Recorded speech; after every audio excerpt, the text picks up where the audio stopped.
40 out just having Earl Grey. Hey, it's welcome back time, 9:06 on the Good Morning Artesia radio show. I added me some more buttons here to push. So, having a keyboard over here and a laptop and a keyboard and 5 mouses and a keyboard over here, that wasn't enough. So really what you're saying is you're hacking somebody, right? I've added another box with buttons on it right here. And the reason being is this is actually connected to that software over there. Okay. And so instead of me having to reach over here and do all that kind of stuff, I've got like a fader, like a fader knob here. I can fade back and forth. See, I can put this like blend where we're both on the screen at the same time. Well, let's not give anybody a headache. Looks terrible there. Yeah. I've got a go live and record button. I can do my lower thirds. I can pop up my lower thirds. Normally I don't get up, but I'm going to have to be able to talk with, Oh, okay. So, anyway, welcome back here on the show. This hour, we're going to talk Ocotillo Performing Arts Center, and then hoping to hear from Michael Redmond from the museum. There you go. He's scheduled to be on with us today, and I'm checking my email to make sure there's no changes in our schedule. And, yeah, there you go. And all that. Lindsey's here from the Ocotillo Performing Arts Center. How are you? I'm good, man. You just running like crazy. We got back from Kansas. What was that?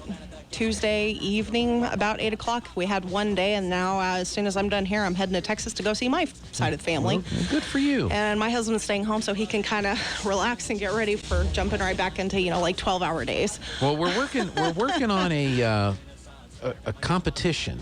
Uh-oh. And we want you to be a part of the competition. Oh, no. So, one of my gag gifts that I got for Christmas, or maybe a serious gift. Oh, no. Operation Pet Scan. Oh, well, I do have a degree in animal science, and I was going to be a vet. Yeah. So, basically, you've got your socks, yep, your teddy bear, your homework, poop. And well, I guess they get constipated. Underwear. Well, yeah. And then I guess your phone here. Ooh. And the dog eats these. Wow. And your job is to, and I'll hold up the box here so you can see it on the camera. Your job is to move these items through the digestive system of the dog and out the back end. Yeah. Without hitting the sides and raising the buzzer. Oh, wow. Operation Pet Scan. Somebody call the vet. And, if you hit the side, you'll upset the dog or get the buzzer or, Sorry, I'm hollering at my kid over there. So we're going to set up a bracketed competition. Okay. With our guests. Oh, no. So you will be on the bracket competing against somebody else. Okay. I'm going to set up a camera looking down. We're going to set the game here, and you're going to have to do the game. Oh, no. We're going to time you. And so your time is the time, but if you get a buzzer, we will add time to your time. Okay. And we'll see if you can complete the game in a reasonable amount of time. We'll set a base time. So if you're under that time, then your time's the time. If you go over that time, we're going to add more time to you. There you go. And so we're going to set up a bracket and a grid, and we're going to have all of our guests are going to get to play Operation Pet Scan. Operation Pet Scan. Yep. On the show. So there you go. So get you an operation game or whatever and start doing some practicing. I guess I better call. No, what fun is it calling and telling Candace ahead of time? I'm just gonna let that one lie. Well, she'll be on the bracket too. Yeah, all of our guests are going to. I'm not telling her. Yeah, all of our guests are going to have to do this. Yes, I have an advantage now.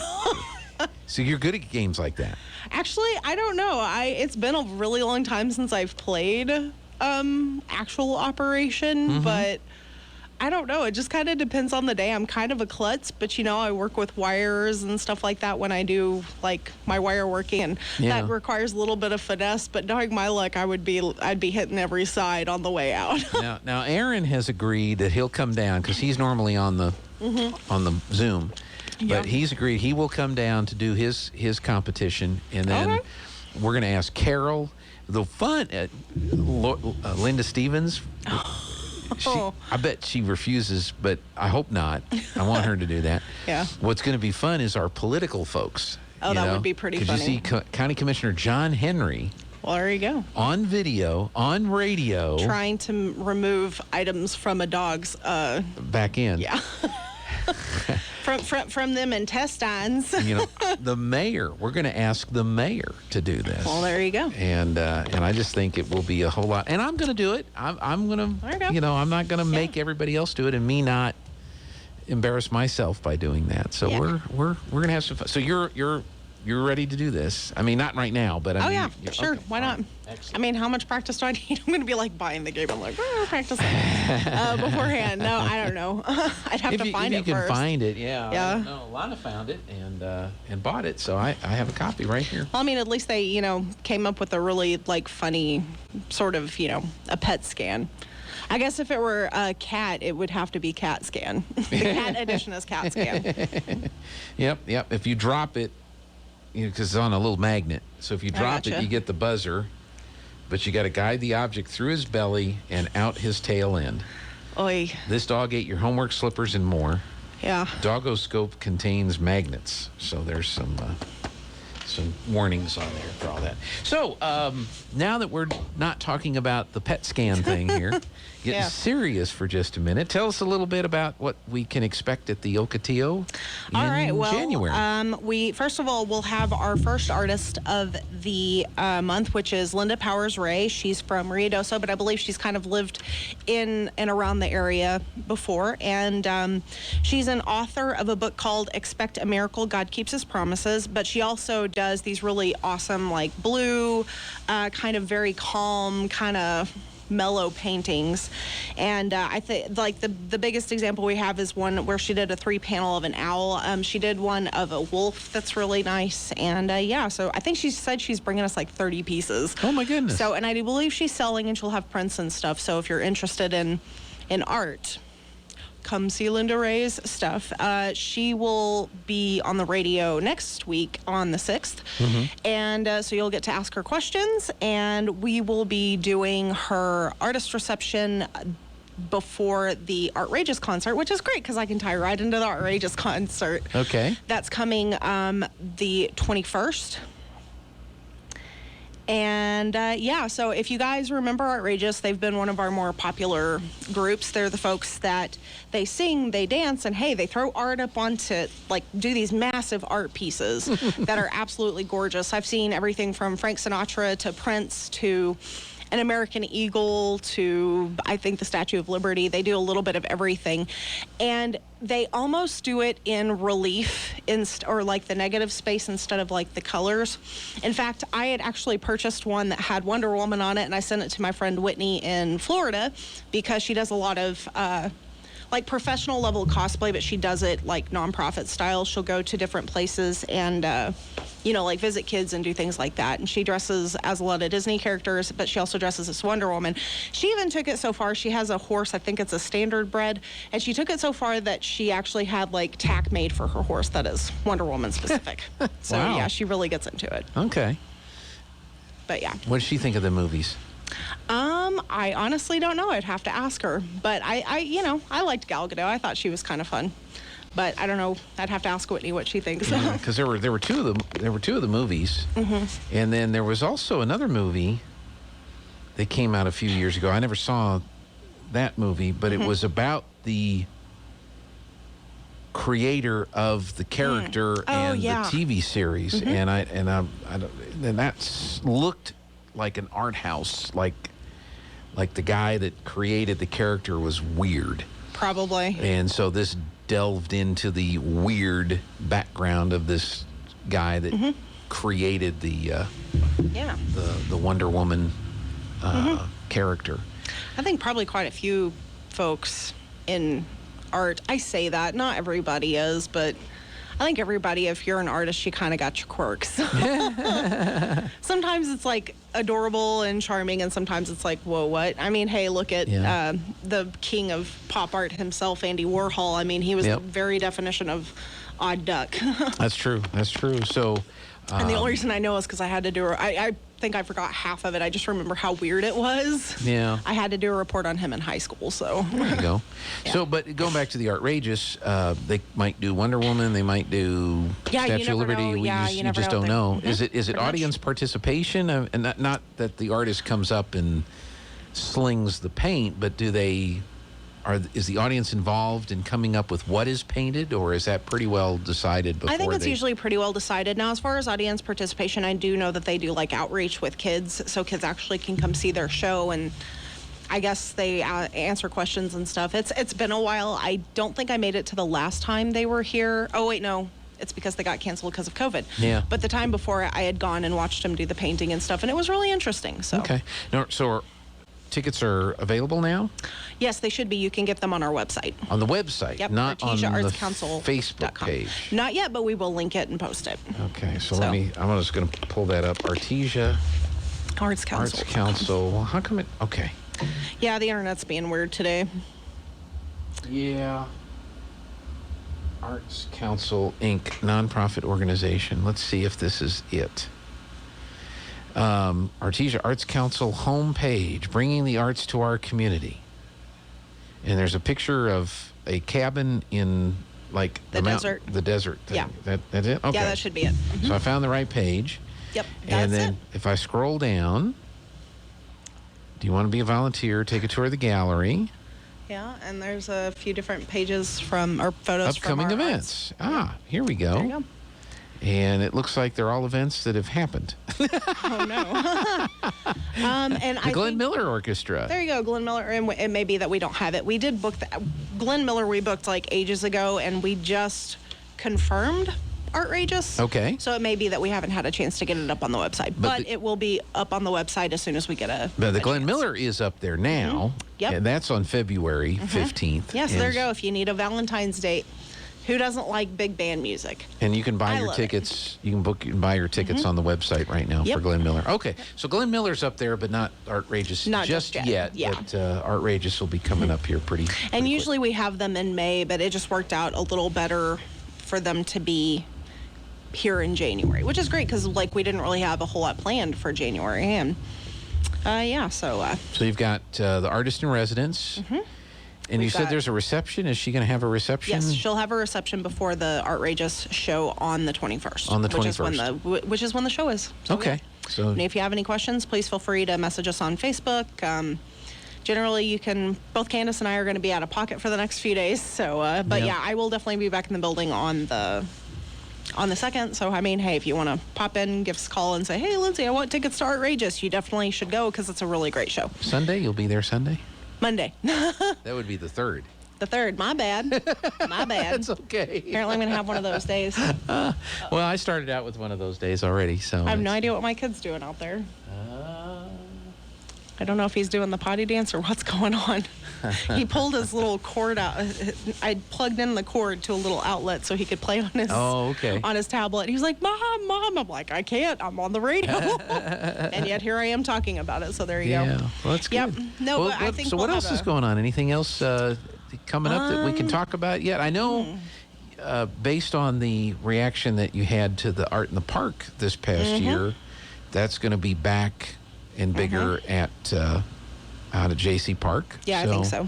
Be doing that.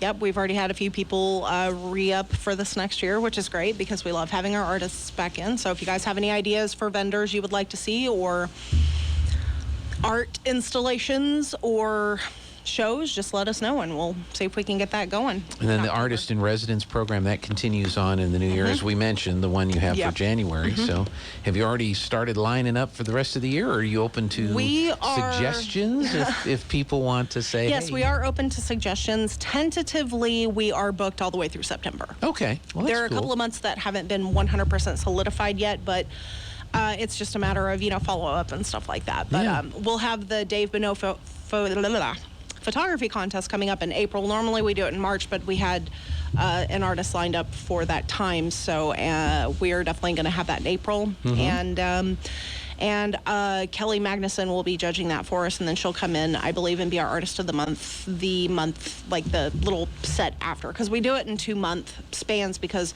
they're obviously like in our lobby.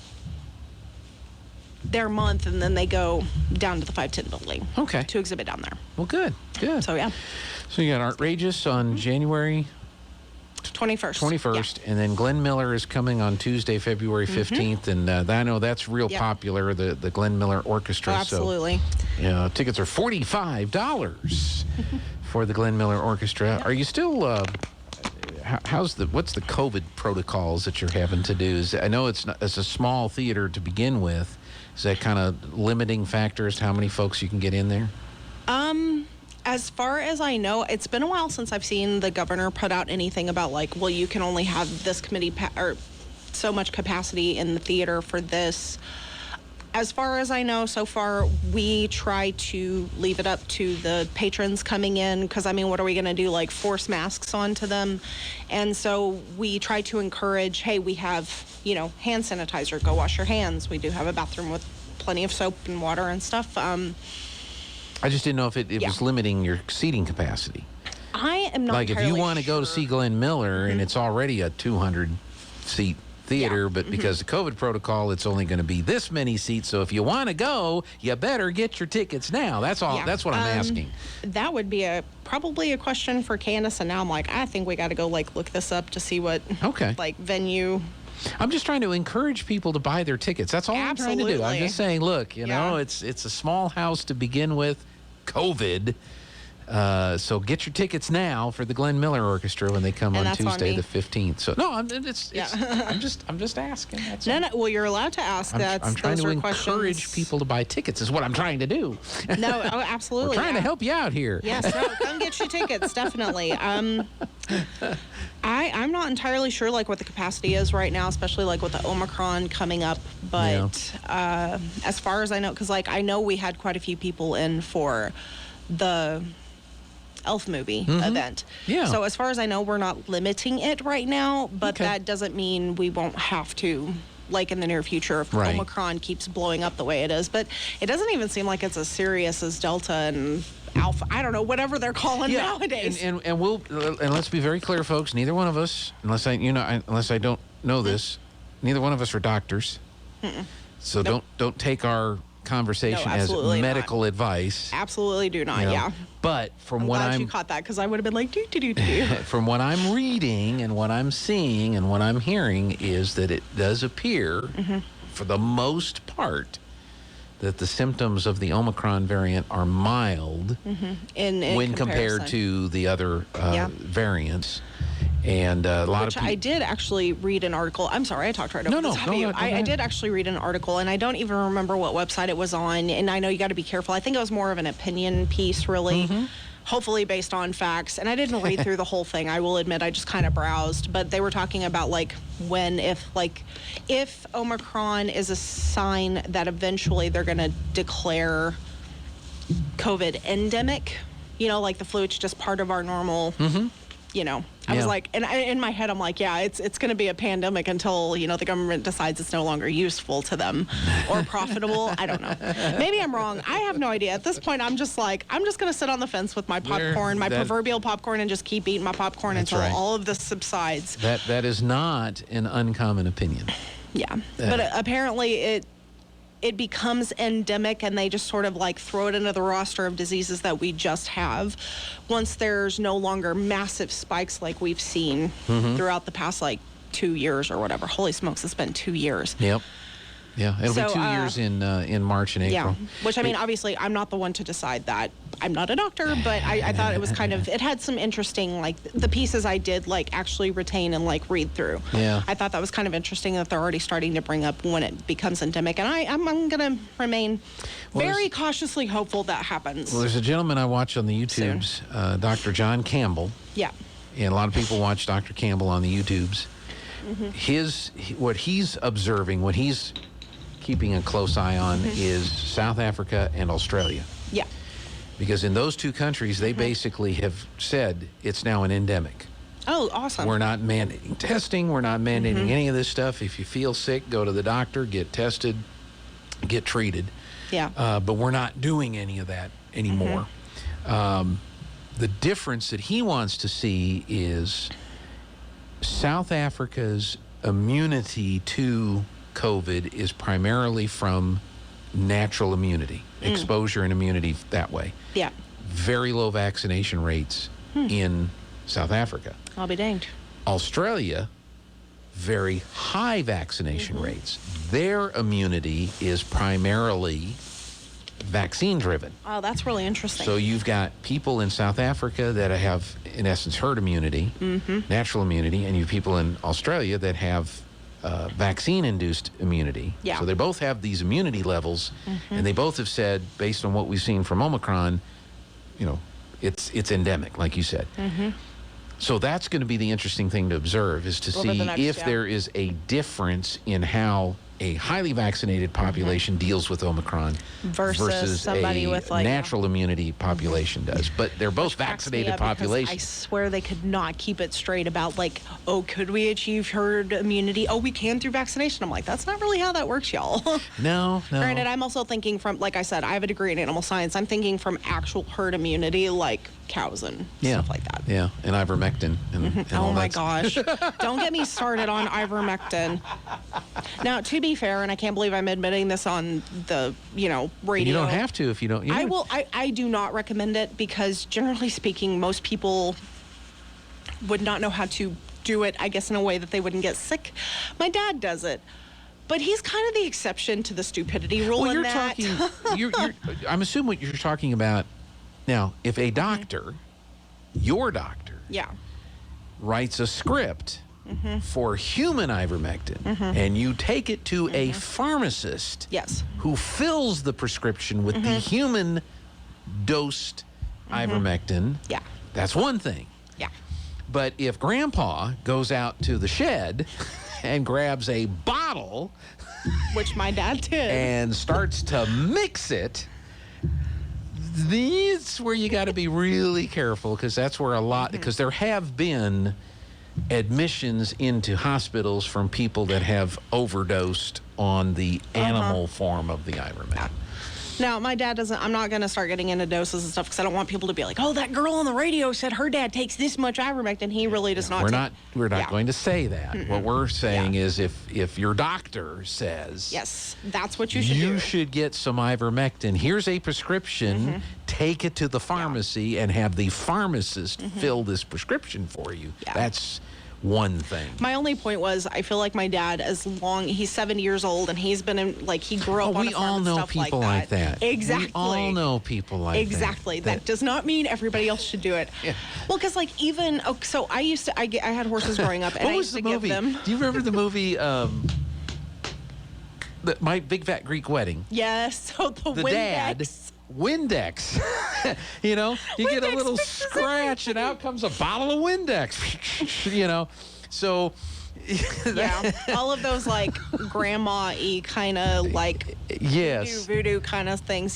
That's not what we're saying that you should do, but we all know people like that can do that, and that's why I said my dad's almost like the exception to the stupidity rule on that, but I hope he never hears that, because he'll be like, Lindsay, I don't know if that was a backhanded comment or what you were trying to say about me. But like, I don't know. But like, I remember there was a Mectrin Gold, and I remember seeing some lady like eating it. That stuff has praziquantel with it too, and that's not even like, that's the other thing about the medical version of the animal version. People were buying out all the horse paste at like Tractor Supply, so people couldn't actually get their dewormer. I know. Don't do that, people. Do it the other way. Glenn Miller Orchestra, Artrageous, Artist in Residence. And keep an eye out on our Facebook page, because we'll be putting out all of the shows. We've got a pretty surprisingly full season, season coming up. So. All right, and you're going to do the PET scan. I will do the PET scan. I will bring it on. All right. I'm not telling Candace. Although she probably watch this and be like, oh, Lindsay. That's too late, Candace. You're committed. You're going to be on the bracket, so don't worry about it. All right. Thanks a lot. Gene. See you next year. All right, we're going to open up the Zoom room, see what Aaron's up to next.